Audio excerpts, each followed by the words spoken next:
In 1948, George Ewart Evans and his wife Florence moved to this house here at Blacksall in Suffolk because Florence had just taken the job of headmistress at the village school.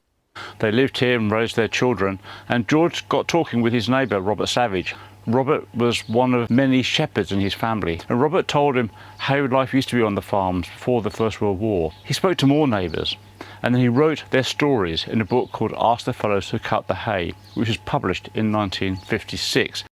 For my 14th birthday in 1969, my parents gave me a copy of Ask the Fellows Who Cut the Hay. At the time, I had a weekend job on a farm about 2 miles from here, and I recognised much of what Evans had written about in terms of the traditions and the habits and the ways. I even knew people that had the same surname as those that Evans had interviewed, and so were clearly related. I decided then that one day I wanted to write a book about George Ewart Evans. But it took until 2019, when I decided to go to UEA and do an MA in creative writing, that I actually sat down to write the book. I graduated with a distinction in the MA and the first 3 chapters of the book written.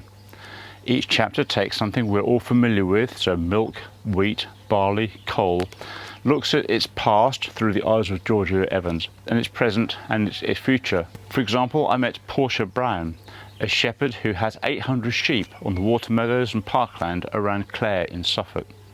So my book is now with Unbound, who will publish a hardback first edition and crowdfund it.